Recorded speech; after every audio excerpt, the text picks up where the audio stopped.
Bienvenido a nuestro estudio de esta noche titulado Vayeshev, que se encuentra en Génesis 37:1 al 40:23.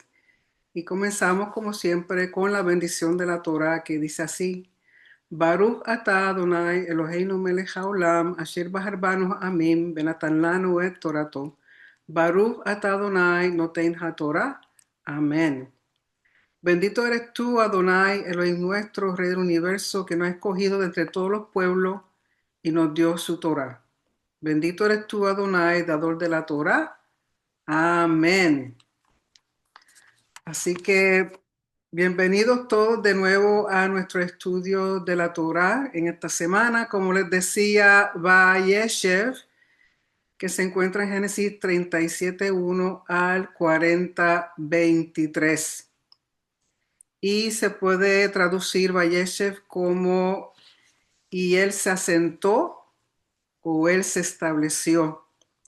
Y primeramente quiero agradecer a todos aquellos que estuvieron orando por nosotros mientras estuvimos en Israel. Gracias al Padre Celestial, fuimos en bendición y regresamos en bendición. Fue un tiempo muy agradable y gracias al Padre en ningún momento estuvimos en ningún peligro ni sentimos miedo, al contrario, disfrutamos muchísimo de la tierra de nuestro rey, de la comida, de la gente, pudimos hacer todo lo que teníamos pensado. Y le agradezco a la pastora Sari y a la ministra Brenda que estuvieron dando servicio mientras nosotros estábamos fuera, y también al pastor Vargas el viernes pasado por darle estudio, ya que en Israel ya casi saliendo me enfermé con un buen catarrón y llegué aquí toda congestionada y todavía el viernes pasado estaba así. También otros del grupo al llegar aquí también se enfermaron. Tengo entendido que actualmente en Israel hay un brote de flu y por lo tanto hay mucha gente enferma y nosotros pues parece que agarramos el comienzo de eso y llegamos aquí. Pero gracias al Padre Santo estamos todos en pie y podemos continuar dando su estudio. En esta semana comenzamos entonces con la vida de Joseph, el famoso Joseph. Pero antes de continuar, esta porción tiene 112 versos, 1558 palabras y 5972 letras. Y no se encuentra ningún mandamiento en esta porción. Quería hacer el comentario que conforme al Talmud en el Berajot, página 55b, da un poquito de la cronología diciendo que Joseph cuando comenzó a tener su sueño tenía aproximadamente 17 años y luego mucho más adelante en la porción es nombrado virrey de Egipto 13 años después, que sería, él tendría aproximadamente unos 30 años. Su familia ya se encuentra en Egipto y, y se inclinaron ante Joseph 9 años después de haber llegado, aproximadamente, que eran los 7 años de abundancia, 2 de los de hambre habían pasado ya. Y hay un total de 22 años desde que él llevado a Egipto. Interesante que 22 también fueron los 2 años que estuvo Jacob sirviendo a Labán cuando regresa de nuevo a su casa. Así que sin más preámbulos, vamos entonces a dar comienzo a la lectura. Si usted tiene su Biblia, por favor vaya a Génesis capítulo 37 y vamos a leer y espero en el Padre Celestial poder leerla completa sin tener ningún contratiempo. Dice: Jacob se asentó Vayeshev en el área donde vivió su padre en la tierra de Canaán, lo cual el comentario dice que es en Hebrón, verso 12. Y esta es la crónica de la descendencia de Jacob. Joseph, a la edad de 17 años, apacentaba el ganado con sus hermanos. O sea que vemos aquí que Joseph es un pastor, igual que todos sus hermanos. El muchacho estaba con los hijos de Bila y con los hijos de Silpa, mujeres de su padre. Joseph llevaba a su padre malos informes de ellos, o sea, era, como decimos en Puerto Rico, medio chismosito. Le llevaba malos informes de sus hermanos a su papá, algo que sabemos que no es muy agradable. Verso 3. Israel, aquí el cambio de nombre, recuerde que estar pendiente siempre a cuando cambian de nombre con respecto a Jacob y luego Israel. Aquí dice Israel amaba a Joseph más que a todos sus hijos porque era hijo de su ancianidad y le hizo una túnica de lana fina. Aquí habla de que es de lana fina, en otras versiones dicen que era de muchos colores, en otras versiones dicen que era una túnica larga, o sea que dependiendo de cómo traduzcan en el hebreo el término referido a esa túnica. Y tenemos que entender que para este tiempo, túnicas de este tipo usualmente era una forma de hacer distinción del individuo, también era asociado con primogenitura y también era asociado con la persona que estaba encargado de todas las situaciones económicas, financieras, hereditarias de la familia. Y el hecho de que él le da esta túnica a Joseph, esto va a traer una serie de problemas. Y otra cosa es que él le da esta túnica que pensando o viendo a Joseph como primogénito. Recuerden que cuando Jacob llega a donde Labán, con quien él se quería casar era con Raquel. Y si se casa con Raquel primero, el primer hijo entre ellos dos fue Joseph. O sea que si hubiera corrido así, Joseph realmente hubiera sido primogénito. Otra cosa que dicen los comentaristas es que Joseph se parece a mucho a Raquel y Raquel, según también los comentarios, era una mujer muy hermosa, muy bella y por lo tanto Joseph era de un aspecto físico muy guapo, muy agradable. Por lo tanto, él le da esta túnica. Pero ¿qué sucede? Verso 4, cuando sus hermanos asumieron que su padre lo amaba más que a todos ellos, comenzaron a odiarlo. No podían hablarle apaciblemente, o sea, no podían tener ningún tipo de diálogo con él. Quizás si hubieran hecho eso, pues entonces podían comunicarse y ver qué era lo que realmente estaba pasando. Y otro de los comentarios dicen que un padre sabio no hace una cosa así, o sea, de hacer tan descaradamente, vamos a ponerlo de esa forma, en mostrar su afinidad más con Joseph que con el resto de sus hijos. Y aunque aquí dice que él lo amaba más que a los demás, no creo que se fuera realmente el cierto, sino que se sentía más afín con Joseph que con el resto. Y lógico, esto va a traer rivalidad y problemas entre los hermanos porque es algo que no se debiera hacer. Y dice en el verso 5. Joseph tuvo un sueño y lo contó a sus hermanos. Entonces ellos lo odiaron aún más. O sea, tras que era chismosito, tras que tenía la túnica, tras que en otros comentarios dan a entender que era medio orgulloso por estas cosas. Él viene y le cuenta un sueño a sus hermanos que ya le entiende lo que significa el sueño y que vamos a ver que sus hermanos también. Por lo tanto, esto nos muestra hasta cierto punto una ignorancia. Número dos, quizá lo hizo adrede, no sabemos. Número tres, que no todo el mundo está dispuesto a escuchar los sueños de uno, sobre todo cuando son sueños que uno entiende que provienen del Señor. Y número dos, que significan algo muy positivo o muy bueno para el individuo. Por lo tanto, todas estas cosas añadidas hacen que sus hermanos lo rechacen aún más. Y él va y les cuenta el sueño y les dice, escuchen esto que soñé. Estábamos atando gavillas en medio del campo. Mi gavilla se levantó y quedó erguida, mientras que las gavillas de ustedes la rodeaban y se postraron ante mi gavilla. Sus hermanos les dijeron, ¿acaso reinarás sobre nosotros? ¿Acaso nos dominarás? Y lo odiaron aún más a causa de sus sueños y sus palabras. O sea que ellos entendieron el sueño y les dicen, entonces, ¿quién eres tú para pensar que vas a reinar y dominar sobre nosotros?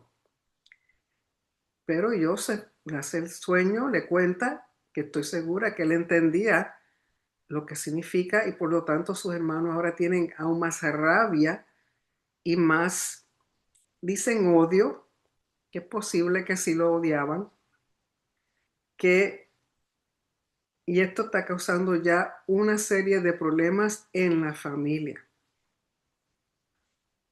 Y el verso 9 dice, tuvo otro sueño. Dijo, miren, tuve otro sueño, el sol, la luna y 11 estrellas se postraban ante mí. Lo contó su padre a sus hermanos y su padre les reprendió. Y aquí el comentario dice, no porque dudara de la veracidad de sus sueños, sino porque al revelarlos despertaba el odio de sus hermanos. Y le dijo, ¿qué sueño es este que tuviste? ¿Cómo es que vendremos yo, tu madre y tus hermanos a postrarnos ante ti? Verso 11, sus hermanos le tenían envidia, pero su padre se quedó meditando el caso. Por lo tanto, otro sueño que de nuevo muestra algo un poquito sorprendente, que aún su padre entiende lo que significa. Y conforme de nuevo al Talmud Berajot, página 55a, dice que el sol representa al padre, la luna a la madre y las estrellas a sus hermanos.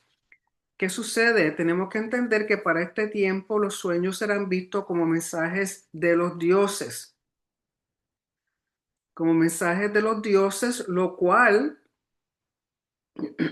perdón, lo cual hace que sea aún más importante. Y había mucho entendimiento de los sueños en aquel tiempo, que vemos aquí como ellos saben interpretarlo, los simbolismos, o sea, los sueños, a pesar de todo el simbolismo que tenían, ellos sabían interpretarlo. Pero su papá guardaba estas cosas y meditaba sobre ellas. En el verso 12 dice, luego sus hermanos fueron a apacentar el ganado de su padre en Shechem. Recuerden que Shechem es muy importante, o Siquem, como también lo traducen, que fue donde hubo la desgracia con Dina, que fue donde hubo también la desgracia que los hijos de Jacob, Leví y Shimón mataron a los varones y trajo una serie de problemas para su padre, que ellos se tuvieron que ir de allí. Entonces sus hermanos estaban apacentando el ganado ahí. En el verso 13 dice, dijo Israel a Joseph, ¿no están apacentando tus hermanos en Shechem? Ven, te enviaré hacia ellos. Estoy dispuesto, respondió. Le dijo, por favor, anda y fíjate si tus hermanos y el ganado están bien. Tráeme un informe. Lo envió desde el valle de Hebrón y Joseph llegó a Shechem. Un hombre lo descubrió confundido en el campo y le preguntó, ¿qué estás buscando? Y los comentaristas, pues, algunos dicen que era un ángel de parte de Hashem, unos dicen que específicamente era el ángel Gabriel, otros dicen que no, que era un extraño que Hashem puso en ese momento para ayudar a Joseph, porque la providencia divina está envuelta en los asuntos referentes a Joseph. ¿Para qué? Para que con este hecho se cumpliera lo que él había soñado y lo que ya Hashem hace muchos años le había dicho a Abraham, de que sus descendientes irían a Egipto y serían esclavos allí. Entonces, Hashem quiere asegurarse de que estas cosas se vayan cumpliendo. Y el verso 16 dice, estoy buscando a mis hermanos, respondió Joseph. Dime por favor dónde están apacentando. Le dijo el hombre, se fueron de aquí, pues les oí decir, vamos a Dotán. Interesante que este hombre sabe todo lo que está ocurriendo con los hermanos. Joseph fue tras sus hermanos y los encontró en Dotán. Lo vieron a lo lejos. Antes de que llegara, tramaron asesinarlo. O sea que ellos lo ven de lejos, lógico, no lo reconocen, pero sí reconocen la túnica a lejos y saben, este es Joseph. Y él en la distancia, en lo que él va llegando, ellos dicen, no, tenemos que hacer algo con este chamaquito, estamos aquí, estamos lejos de todo el mundo. Y por ahí él viene con su bendita túnica, lo más tranquilito como si nada, a ver qué hacemos. Y comienzan a tramar cómo asesinarlo. Uno le dijo al otro, y aquí el comentarista pone que fue Shimón Aleví. Ahí viene el soñador, en otras palabras, burlándose de él. Ahora matémoslo y tirémoslo en una de las cisternas. Diremos que una bestia feroz lo devoró. Veremos qué será de sus sueños. Y ellos no entienden que queriendo terminar de que no ocurran estos sueños, lo que están haciendo es aligerando, preparando el camino para que los sueños sí comiencen a realizarse. Rubén lo escuchó y trató de salvar a Joseph. No lo matemos, propuso. Además les planteó Rubén, no derramen sangre, échelo en esta cisterna en el desierto, pero no pongan la mano sobre él para salvarlo y retornarlo a lo de su padre. O sea, las intenciones de Rubén era salvar a Joseph y poderlo devolver a su padre. Y uno de los comentaristas dicen que quien bajó a Joseph en la cisterna fue Rubén y lo bajó de una forma para que el muchachito no se lastimara. Ahora tenemos que entender que cuando habla de cisterna no es algo, un lugar pequeñito, ni es como si fuera un cántaro grande, sino que las cisternas en Israel son enormes, tan grande como decir un espacio como de una habitación completa o una sala en una casa o un espacio, eran profundas, anchas y altas, oscuras. Entonces dicen que Rubén lo bajó poquito a poco para que no se lastimara, porque si lo hubieran tirado, fácilmente se pudo haber roto una pierna, un brazo o quizás hasta haber matado. Pero la intención de Rubén es poderlo rescatar. En el verso 23 dice, cuando Joseph alcanzó a sus hermanos, lo despojaron de su túnica, la túnica de lana fina que vestía. O sea, al quitarle la túnica, lo ponen en vergüenza, le quitan su estatus, lo humillan, básicamente lo dejan desnudo. Lo tomaron y lo arrojaron a la cisterna, dice, pero de nuevo tenemos que entender que posiblemente quien lo baja es Rubén para que no se mate. Es más, aquí dice el comentario, fue Shimón quien lo arrojó o bien fue Rubén quien lo depositó suavemente para luego poder salvarlo. La cisterna estaba vacía, no tenía agua. Agua no tenía, pero sí serpientes y escorpiones, porque al no tener agua, pues lógico puede tener escorpiones, serpientes, o sea que tras que es tirado ahí, que es honda, que es grande, que es oscura, que no, gracias a Dios no tiene agua, si no se pudo haber ahogado, pero sí tenían serpientes y escorpiones. Luego se sentaron a comer pan, levantaron la vista y vieron una caravana de ismaelitas que venían de Gilead, cuyos camellos transportaban especias, bálsamos y aristoloquia, dice aquí, que son hierbas medicinales que llevaban a Egipto. O sea, lo tiran, eh, que se pudra ahí, y se ponen a comer como si nada, como si no hubiera ocurrido nada, como si lo que hubieran hecho no era nada, como si hubiera sido cualquier otro día, cualquier otra cosa. O sea, imagínense cómo ellos se sienten con respecto a Joseph, que llegan a ese extremo. ¿Qué dice? Verso 26. Entonces dijo Yehudá a sus hermanos, ¿qué beneficio tendremos de matar a nuestro hermano y encubrir su sangre? Vamos, vendámoslo a los ismaelitas y no pongamos nuestra mano sobre él, porque es nuestro hermano, nuestra misma carne. Y sus hermanos lo escucharon, dando a entender que Yehudá tenía, más o menos era el líder del grupo a quien escuchaban todos. Y él dice, pues, no lo matemos, vamos a sacarle algún beneficio, vamos a venderlo y así nos repartimos las ganancias. Pasaron unos mercaderes midianitas, sacaron a Joseph alzándolo de la cisterna y vendieron a Joseph a los ismaelitas por 20 monedas de plata. Estos llevaron a Joseph a Egipto. Lógico, durante el transcurso de esta parashá, leemos de ismaelitas, leemos de midianitas, entonces, ¿quién realmente vendió a quién? Uno de los comentarios dicen que los midianitas pasaron por la cisterna. Recuerden que la cisterna no está cerca donde están ellos sentados comiendo y pasando, teniendo un picnic, sino que los midianitas se van pasando, escuchan los gritos de Joseph. Joseph se la pasa gritando de que lo saquen, de que tengan misericordia de él, de que no lo dejen morir ahí.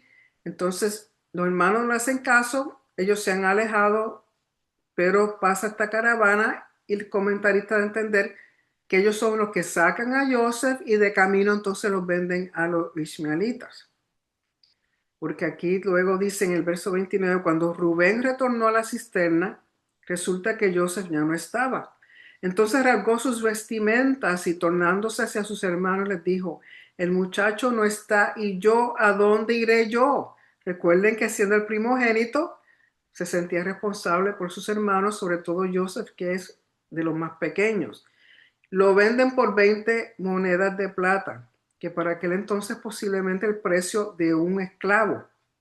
Y luego sabemos que ese precio va subiendo, porque tenemos cuando Judas vende a Yeshua por 30 monedas de plata. Entonces Rubén se siente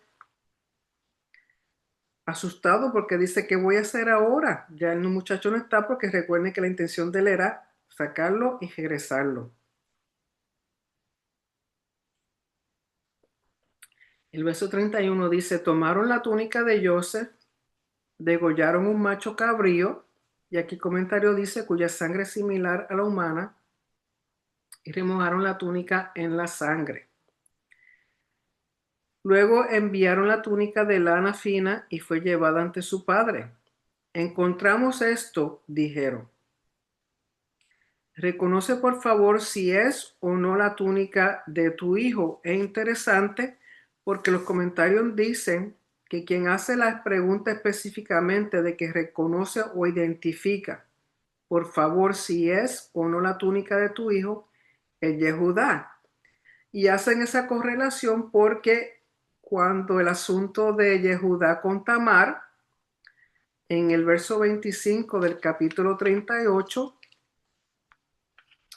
voy a adelantar un momentito ahí para que vean que dice, cuando estaba siendo llevada, o sea, Tamar mandó a decir a su suegro, estoy embarazada del hombre a quien pertenecen estos elementos. Y agregó, por favor, reconoce o identifica de quién es. O sea, que la misma pregunta que Yehudá le envía a hacer a su padre de reconoce o identifica, por favor, si es o no la túnica de tu hijo, es la misma pregunta que Tamar más adelante le hace a él. Verso 33, la reconoció y dijo, la túnica de mi hijo, alguna bestia feroz lo habrá devorado, seguro Joseph fue despedazado. Jacob rasgó sus vestimentas, se vistió de luto e hizo duelo mucho tiempo por su hijo. Ya que el comentario dice que estuvo de duelo los 22 años que estuvieron separados. En algunos comentarios dicen de que Jacob realmente dudó, siempre tuvo la duda de que Joseph estuviera muerto, por eso tuvo tantos años de luto, porque él tenía la esperanza de que su hijo realmente no estuviera muerto y como que sospechaba lo que habían hecho los otros. Verso 35. Todos sus hijos y todas sus hijas se levantaron para consolarlo, pero él se negó a consolarse. Dijo: descenderé a la sepultura enlutado por mi hijo. Su padre lloró por él. Entre tanto, los medianitas lo vendieron en Egipto a Potifar, oficial de Faraón, maestro de matarifes. Y no sabía lo que era matarifes, y buscándolo es un carnicero o alguien que mata reses. Por lo tanto, él era el encargado de eso, según esta versión. ¿Okay? Así que vemos que la cuestión de si fueron ismaelitas o fueron los medianitas, pero de nuevo los comentarios lo arreglan diciendo que los medianitas lo encontraron y luego se lo vendieron a los ismaelitas. Como quiera que sea, la cosa es que Joseph tiene que parar en Egipto. Capítulo 38, y aquí vemos como un paréntesis, porque entonces ahora el enfoque es en Yehudá. Recuerden que Yehudá era visto como el líder del grupo, es el a quien los hermanos escuchan, deciden no matar a Joseph, sino venderlo, y también da a entender de quien envía la túnica para que su papá lo reconozca, preguntándole, identifica, mira a ver si sabe de quién es esto. Es el mismo que entonces ahora vamos a tratar en el capítulo 38. Y aquí en el capítulo, en esta versión dice, Yehudá y Tamar, las raíces del Mashiach y de la monarquía de Israel. Verso 1. Por aquel tiempo, Yehudá descendió de sus hermanos o se separó.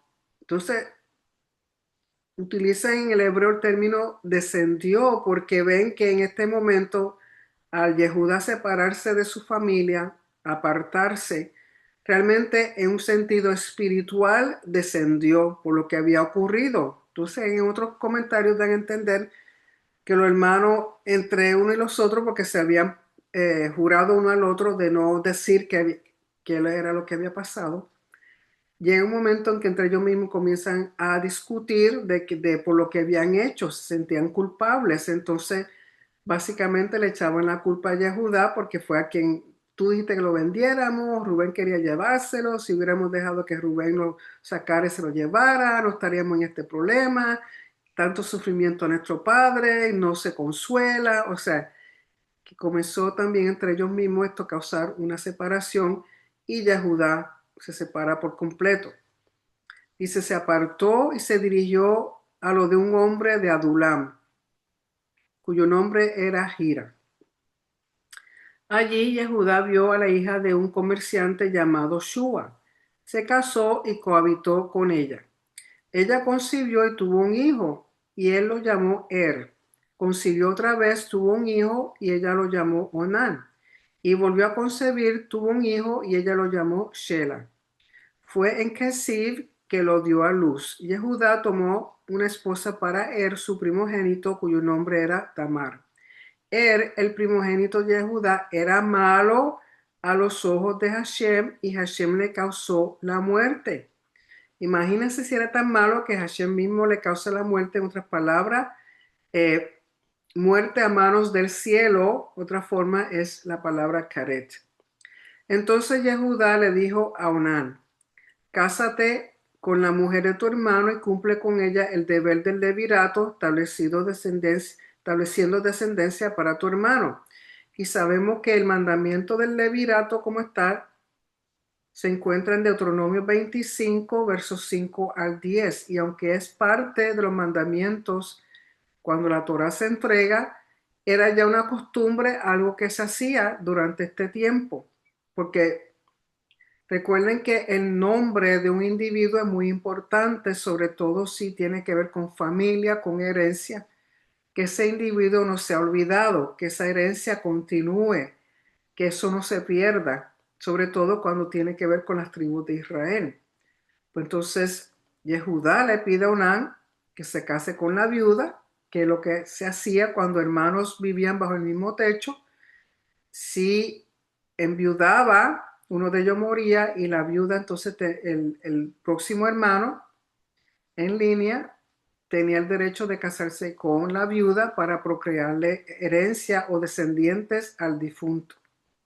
Verso 9. Pero Onán sabía que el linaje no habría de ser suyo, y siempre que cohabitaba con la mujer de su hermano, eyaculaba a tierra para no darle descendencia a su hermano. Lo que hacía le pareció mal a Hashem, de modo que le causó la muerte también a él.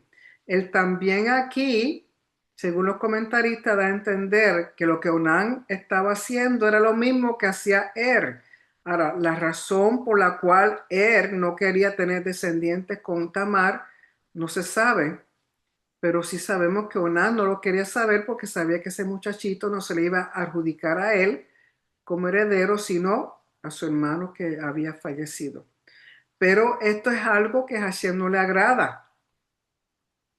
La pérdida de semilla de esa forma es muy desagradable a Hashem, y en este caso estos dos individuos son castigados por eso. Verso 11. Entonces Yehudá le dijo a Tamar, su nuera: quédate viuda en casa de tu padre hasta que crezca mi hijo Shela, porque pensó, no sea que también él muera como sus hermanos. Tamar se fue a vivir a la casa de su padre. O sea, él dice, ya han muerto dos, me queda más que uno, se casa con la viuda, quizás se me muere también. Y le dice, vete a casa de tu papá mientras tanto, en lo que Shela, que era el más joven, llega a una edad que se puede casar contigo. Verso 12. Pasó mucho tiempo y la hija de Shua, esposa de Yehudá, falleció. Yehudá halló consuelo y ascendió a Timna, junto con su socio Gira, a supervisar a los esquiladores de su ganado. Y le avisaron a Tamar diciendo, tu suegro está ascendiendo a Timna a esquilar sus ovejas. Es interesante que aquí utilizan el término ascender dos veces. Y los comentaristas dicen que aquí espiritualmente hasta cierto punto Yehudá asciende porque por lo que va a suceder, que de él y Tamar él va a engendrar hijos que van a ser parte del linaje del Mashiach. Entonces se lo ven como algo positivo, como algo bueno. Verso 14. Entonces ella se quitó las vestiduras de su viudez, se atapó con el velo, se cubrió y se sentó en la bifurcación que está en el camino a Timna, porque notó que Shela ya estaba maduro y sin embargo no la habían presentado a él para matrimonio. Entonces aquí hay varias cosas. Ella se quita su ropa de viudez. Recuerden que para este tiempo la cultura, el estatus de un individuo, sobre todo el de la mujer, se podía reconocer en base a sus vestimentas. Si era soltera, si era casada, si era viuda, si era rica, si era pobre, si era prostituta. O sea, las vestimentas en sí eran una forma de designar estatus del individuo, en este caso la mujer. Y ella tiene una vestimenta que la señalan como viuda, se quita esa vestimenta, se viste de una forma y se cubre su cara, que quizá era lo típico para las prostitutas en ese tiempo. En algunos comentarios dan a entender que ella en sí, aunque lo dan a entender como prostituta, también se puede ver como una prostituta de templo a dioses paganos. Y ella se sentó a esperar porque ella dijo, Shela ya ha crecido, se puede casar, y sin embargo Yehudá no ha hecho nada. Y dice en el verso 15, al verla Yehudá creyó que era una prostituta porque tenía la cara cubierta. Entonces se desvió hacia ella en el camino y le dijo, por favor, déjame estar contigo. Él no sabía que era su nuera. ¿Qué me darás por estar contigo?, planteó ella. Te enviaré una cría de las cabras del rebaño, respondió él. Solo acepto si me entregas algo en garantía hasta que me la mandes, replicó ella. Y él respondió, ¿qué garantía puedo darte? Y ella dijo, muy sabia, tu sello, tu manto y el bastón que tienes en tu mano. O sea, tres cosas que eran únicas de Yehudá, que eran únicas para poderlo identificar. O sea, el sello era algo muy único del individuo que era utilizado para hacer transacciones. su manto, que también era muy, como les dije, típico de su estatus como individuo, y el bastón que muchas veces le hacían algún tipo de ornamento para hacerlo distinto de otros y también para distinción del individuo. Así que tiene tres cosas que sin ninguna duda pueden identificarlo. Se los dio, cohabitó con ella y la dejó embarazada. Ella se levantó, se fue, se quitó el velo, se vistió las ropas de su viudez. Y Yehudá envió la cría de cabra por mano de su amigo el adulamita para recobrar la garantía que tenía la mujer, pero no la halló. Preguntó el amigo a los hombres del lugar: ¿dónde está aquella prostituta que estaba en la bifurcación del camino? Y ellos respondieron: aquí no ha habido ninguna prostituta. Así a lo de- volvió a lo de Yehudá y dijo: no la hallé. Y también los hombres del lugar dijeron que allí no ha estado ninguna prostituta. Dijo Yehudá: que se los quede para que no seamos humillados. Yo envié este cabrito y tú no lo hallaste. 3 meses después le fue dicho a Yehudá lo siguiente: mira, tu nuera Tamar cometió adulterio, está embarazada a causa de su promiscuidad. O sea, a los 3 meses ya era un tiempo en el cual se podía ver el vientre si una mujer estaba embarazada. Dijo Yehudá: sáquenla y que sea quemada. Lógico, eso suena muy drástico, el quemarla. Entonces, debido a que dice que sea quemada, hay comentaristas que infieren que quizá era hija de un sacerdote, porque de Tamar no da mucha información. Sin embargo, por decir que era quemada, según el Midrash y según algunos comentarios rabínicos, dicen que era hija de Shem. Recuerden que Shem, según una tradición judía, era Melquisedec, que era sacerdote. Pero de nuevo, esos son comentarios, o sea, porque de Tamar realmente no se sabe mucho. Cuando estaba siendo llevada, mandó a decir a su suegro: estoy embarazada el hombre a quien pertenecen estos elementos. Y agregó: por favor, reconoce o identifica de quién es este sello, este manto y el bastón. Así como él le pidió a su papá que identificara la túnica de Joseph, aquí Tamar le está diciendo lo mismo.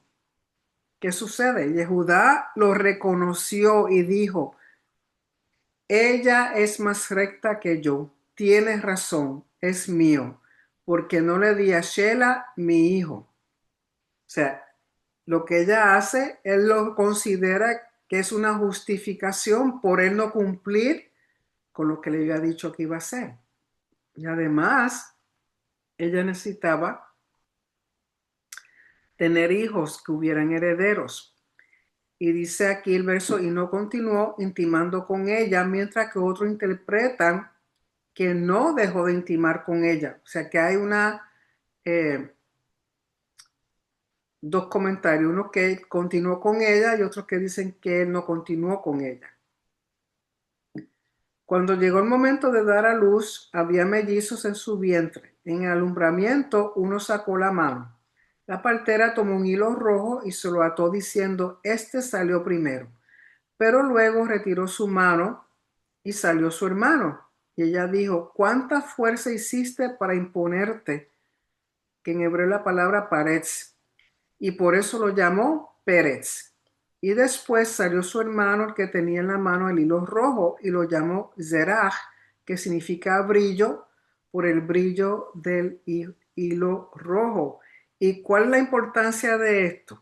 Recuerden que cuando Yehudá se separa, lo entienden como que espiritualmente descendió por lo que había pasado el asunto con Joseph. Pero cuando asciende a Timna para ir a encontrarse con Tamar y luego ella queda embarazada con dos muchachitos mellizos, lo ven como algo bueno porque dicen que de Yehudá, recuerden que proviene el reinado, los reyes de Israel y también la descendencia del Mashiach. Y podemos ver, si usted va por favor a Mateo capítulo 1, verso 3, dice: Yehudá engendró de Tamar a Pérez y a Zerah. Pérez a Esrom y Esrom a Ram. Y por ahí sigue, o sea que se encuentran dentro de la genealogía de Yeshua, a quien nosotros sí reconocemos y entendemos que es el Mashiach, aunque nuestro hermano Yehudá todavía están esperando por el Mashiach, pero forman parte de la genealogía. Si Tamar no hace esto, Yehudá no hubiera tenido hijos. Imagínense, aunque Shelah quedó y luego tiene hijos, pero no es de Shelah que proviene la descendencia del Mashiach, sino de Pérez, es quien proviene. Y un comentario interesante que hay aquí es lo siguiente, dice, Tamar se vio en el deber moral de seducir a Yehudá y tener un hijo de él, pues de esa unión derivaría el Mashiach. Por otro lado, es de destacar que el rey David desciende de la moabita Ruth y el rey Salomón desciende de Bathsheba. O sea que la divina providencia en estos asuntos. O sea, la divina providencia para guiar al pueblo en base a los más elevados principios éticos y morales. Así que tenemos tres mujeres, de las cuales de Tamar no sabemos mucho, Ruth, una moabita, y Bathsheba, que había sido esposa de otro que no era judío, o sea, que no era parte de Israel, pero ella se casa con el rey David y tienen a Salomón, el último rey de la monarquía de Israel. Y sabemos que de parte de David, de Yehudá, la descendencia de David, que proviene de Mashiach. Por lo tanto, si Tamar no hace lo que hizo, Yehudá no hubiera tenido descendientes que hubieran dado, primero que nada, lugar al reinado, a los reyes de Israel y al Mashiach en un futuro. Y ahora volvemos a Joseph. Capítulo 39 dice, Joseph fue llevado o descendió a Egipto y Potifar, oficial de Faraón, maestro de Matarifes, hombre egipcio, lo compró a los ismaelitas por lo que lo habían llevado allí. Hashem estuvo con Joseph y fue un hombre exitoso. Él servía en casa de su patrón, el egipcio. Su patrón vio que Hashem estaba con él y que Hashem hacía prosperar todo lo que él hacía. O sea, la bendición de Hashem en Joseph, y Joseph, por tener esa bendición, también es de bendición en el hogar de Potifar. Verso 4. Joseph agradaba a su patrón y lo atendía y lo dejó a cargo del manejo de su casa. Todo cuanto tenía lo puso en manos de él. O sea que Joseph era un buen administrador. Y desde el momento en que lo puso a cargo de su casa y de toda su hacienda, Hashem bendijo la casa del egipcio gracias a Joseph. Y la bendición de Hashem se cristalizaba en todo lo que él tenía, tanto en casa como en el campo. El egipcio dejó todos sus asuntos en manos de Joseph. Tanto confiaba en Joseph que se desentendió por completo de todo, excepto del pan que él mismo comía, y da a entender que es una forma de decir que aún de su misma esposa. Joseph tenía buena figura y hermosa cara, o sea que era guapísimo, un hombre guapísimo que tenía buen cuerpo. Pues imagínense. Después de estos eventos, la mujer de su amo puso sus ojos en Joseph y le propuso, acuéstate conmigo, por favor. Pero él se negó argumentando, mi amo se desentendió por completo de mis actividades en la casa y todos sus asuntos los puso a mi cargo. En esta casa nadie tiene más poder que yo. Él no me ha prohibido nada excepto a ti porque eres su esposa.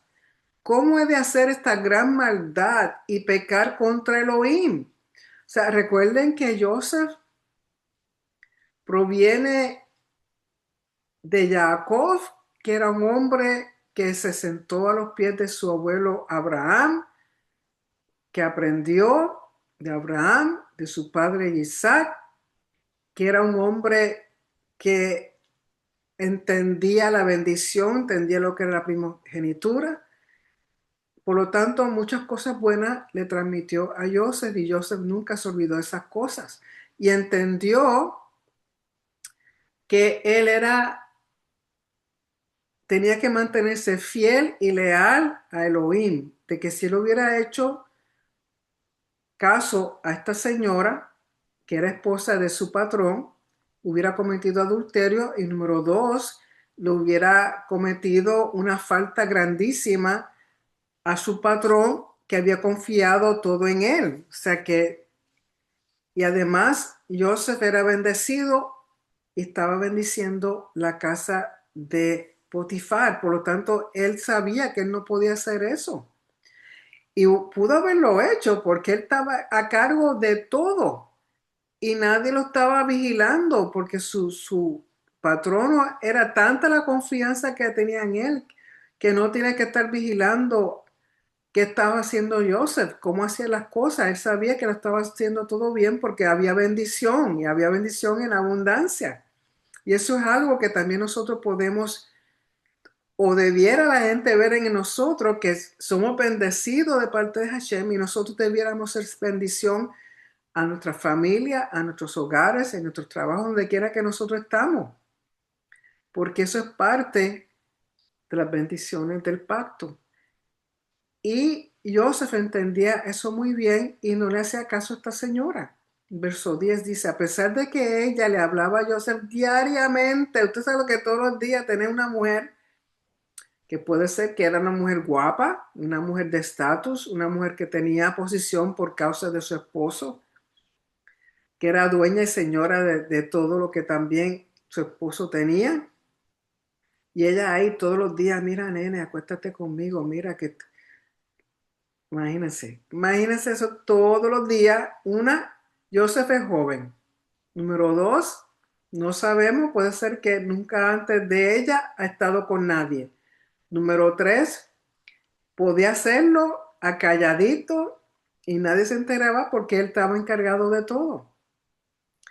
Pero su identidad moral y ética como un hebreo, como un hijo de Jacob, como una persona de integridad, fiel y leal a Hashem, no le hace caso a esta mujer. Entonces, imagínense la rabia que tenía esta mujer, porque este muchachito, a quien ella le tiene unas ganas bien grandes, ni caso le hace. Yo imagino que todos los días trataba de ponerse aún más bella, más hermosa, más sensual, más para que, a ver si lo conquistaba. Y todavía el muchachito ahí, cosa que sabemos que a esa edad las hormonas están a millón. Y con todo y eso, él se mantiene firme, se controla y no hace nada indebido.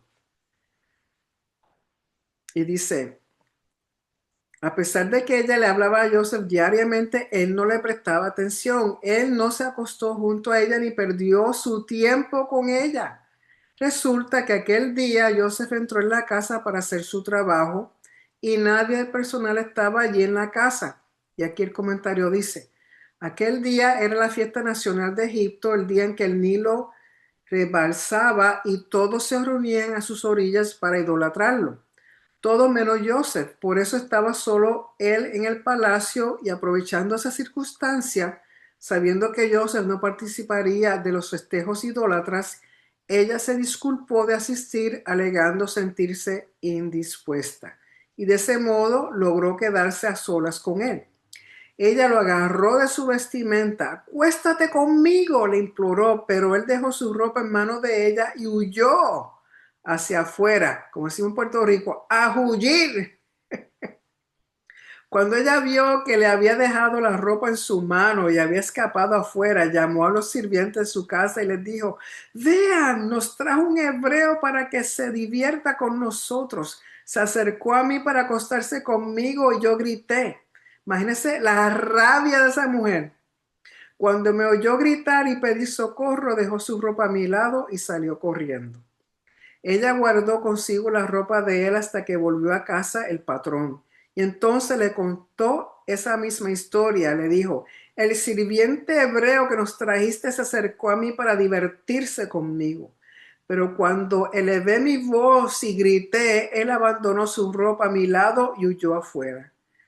Cuando el patrón escuchó la descripción del incidente de boca de su esposa, que le dijo, así me hizo tu sirviente, se enfureció. Ahora, yo personalmente creo que se enfureció por ella, no por Joseph, porque conociendo a Joseph, que habiéndole dejado todo a manos de Joseph, sabiendo de la integridad de Joseph, de la bendición que era Joseph, y que esta doñita venga con eso. ¿Y por qué pienso así? Porque en vez de matarlo, porque él pudo haberlo matado por eso, de tratar de abusar de su esposa, de violar a su esposa. Eso es lo que en aquel momento, en aquel tiempo, en aquella cultura, era sentencia de muerte. Pero ¿qué sucede? Entonces el patrón tomó a Joseph y lo puso en la prisión, el lugar donde se confinaba a los presos del faraón. Si son el lugar de confinar a los presos del faraón, significa que no es cualquier cárcel. O sea, que no es una cárcel de mala muerte, como decimos nosotros, sino que quizás de un poquito más de lujo o de más cómoda que otras. Y ahí es donde lo pone el patrón. Por lo tanto, yo pienso que él sabía que el problema no era Joseph, sino que era la doñita. Y allí quedó él en prisión, pero Hashem estuvo con Joseph, sigue con Joseph, lo dotó de simpatía e hizo que se congraciara con el alcaide de la cárcel. No alcalde, sino alcaide, que significa que es el jefe o carcelero. El alcaide de la cárcel puso en manos de Joseph el control de todos los presos que había en la cárcel, de modo que todo lo que había que hacer allí se hacía conforme a la orden de él. El alcaide de la cárcel no tenía necesidad de controlar nada de lo que estaba bajo dominio de Joseph, porque Hashem estaba con Joseph. Lo que él emprendía, Hashem lo hacía prosperar. De nuevo, la bendición sigue a Joseph, la providencia divina sigue a Joseph. Y no tan solo lo sigue, lo alcanza, sino que todo lo que él toca, todo lo que él hace, prospera y es bendecido. ¿Por qué? Por su fidelidad y lealtad a Hashem, que en los momentos más difíciles él se ha mantenido. En ningún momento escuchamos que Joseph se queja, que Joseph maldice, que Joseph hace algo para tratar de salir del asunto. Él se mantiene ahí entendiendo que todo tiene un propósito. ¿Por qué? Porque quizá él está aferrado a la esperanza de los sueños que Hashem le dio. Él sabe que esos sueños no eran sueños cualquiera. No fue un sueño que soñó porque se comió un falafel o se comió una pizza o lo que fuera, sino que fueron sueños que realmente marcaron su vida y él sabe que en su momento se van a cumplir. Capítulo 40. Luego el maestro copero y el maestro de panadero del faraón de Egipto transgredieron contra su amo el faraón de Egipto.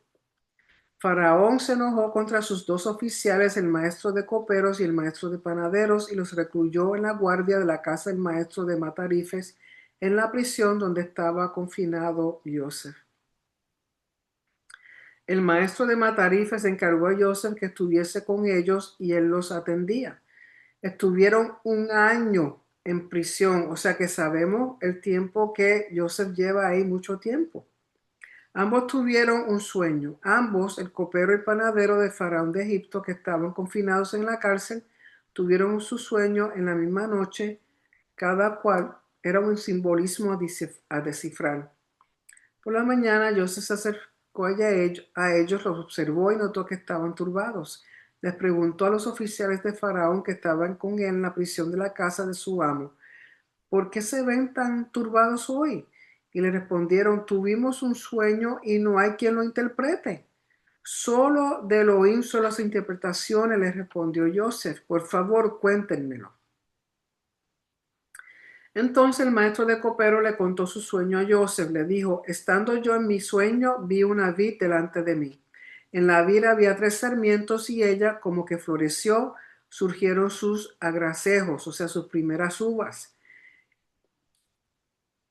y sus racimos produjeron uvas maduras. Y yo tenía la copa de Faraón en mi mano, tomé las uvas y las exprimí en la copa de Faraón y puse la copa en la mano de Faraón. Entonces Joseph le dijo, esta es su interpretación.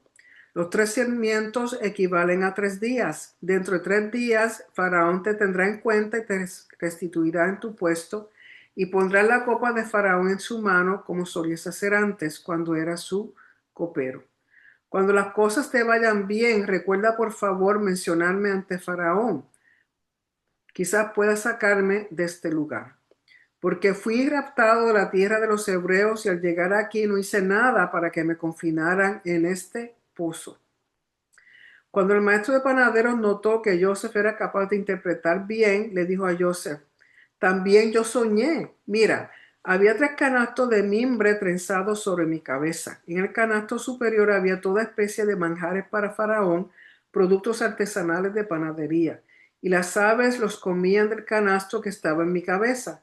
Y Joseph respondió así, esta es su interpretación. Los 3 canastos equivalen a 3 días. Dentro de 3 días levantará Faraón tu cabeza de sobre ti y te colgará en un árbol. Y las aves comerán tu carne. Y resulta que al tercer día, que era el cumpleaños de Faraón, hizo Faraón una fiesta para todos sus sirvientes y contó al maestro de coperos y al maestro de panaderos entre sus sirvientes. Restituyó el maestro de coperos a su oficio de copero y él sirvió la copa en mano de Faraón. En cambio, el maestro de panadero lo colgó, tal como les había interpretado Joseph. Pero el maestro de coperos no se acordó de Joseph, sino se olvidó de él.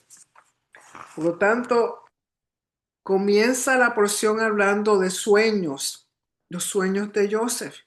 Los sueños aún no se han cumplido, sin embargo, él le interpreta los sueños a estos 2 individuos que se encuentran en la cárcel y lo mismo que él interpreta exactamente le sucede porque Joseph entiende que la interpretación proviene de Hashem, por lo tanto, la interpretación tiene que ser exacta y tiene que cumplirse. Entonces, él pide que por favor se acuerden de él, por lo que el favor, como pagarle su favor, de interpretar que por favor le nombren a Faraón de que él está ahí injustamente. Por lo tanto, a veces la tribulación es la antesala a la promoción. Espera en Hashem, nunca, esperar en Hashem nunca es tiempo perdido. De nuevo, a veces la tribulación es la antesala a la promoción. Esperar en Hashem nunca es tiempo perdido. Al principio, al compartir sus sueños le traen problemas, pero interpretar los sueños de otros le trajo promoción. Qué ironía, ¿no? Por lo tanto, Joseph soñó, sufrió, cayó, fue encarcelado, fue separado de su familia, pero nunca se dejó quedar caído. Siempre mantuvo sus sueños y esperanza en Hashem. Hasta que vamos a ver en la porción próxima que esos sueños se cumplen y la victoria y la bendición que él tiene a causa de esos sueños que nunca olvidó. Por lo tanto, tenemos que entender que muchas veces nosotros tenemos sueños que sabemos que son algo especial, que provienen de Hashem. Muchas veces son fáciles de interpretar, muchas veces no. Tenemos que esperar que el tiempo pase para entenderlos y para ver el cumplimiento. Pero unas cosas que tenemos que entender con respecto a Joseph y los sueños. No todo el mundo está dispuesto a escuchar, no todo el mundo entiende, no todo el mundo se va a gozar contigo de tus victorias o de las cosas que Hashem te enseñe o te diga. Tenemos que aprender discernimiento, aprender con quién podemos dialogar y con quién no, porque muchas veces, a veces las bendiciones lo que trae es envidia de aquellos inmaduros, insatisfechos y malagradecidos. Porque una persona que es agradecida no debiera ser envidiosa ni debiera ser una persona que le desee mal a otro. Así como otros se gozan por sus victorias, por sus éxitos, por sus promociones, por sus triunfos en la vida, también nosotros nos debemos gozar con ellos. No tener envidia ni sentirnos menos porque otro está mucho mejor que nosotros. Al contrario, ver siempre la mano de Hashem bendiciendo tanto a otras vidas como también a nosotros. Cuando nosotros aprendemos a ser agradecidos, la bendición de Hashem no nos falta. Y hay que ser agradecido en todo. Joseph nunca se quejó. Joseph se mantuvo fiel y leal a pesar de todas las circunstancias. De igual manera, nosotros podemos aprender mucho de Joseph en ese aspecto y tenemos que entender que también Joseph es un tipo de un personaje que hasta cierto punto simula al Mashiach, porque vemos que luego va a ser un salvador, que va a ser un libertador, que va a ser un hombre que trae bendición y ha traído bendición ya a todos los que están alrededor suyo. Así que tenemos mucho que aprender de Joseph y también de sus hermanos. No seamos envidiosos. No odiemos a otro por sus triunfos o sus éxitos. No podemos, porque eso caería dentro del mandamiento que dice no codiciarás. Cuando las personas codician y no, es porque no están satisfechos con lo que tienen. Son malagradecidos. No podemos ser malagradecidos, mucho menos cuando caminamos en la Torá, cuando estamos en pacto entendiendo que todo lo que proviene a nuestras vidas proviene de Hashem.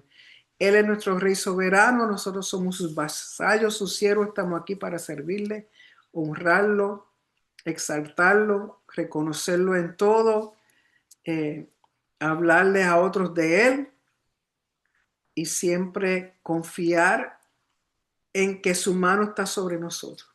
¿Okay? Así que con eso terminamos la porción de esta noche.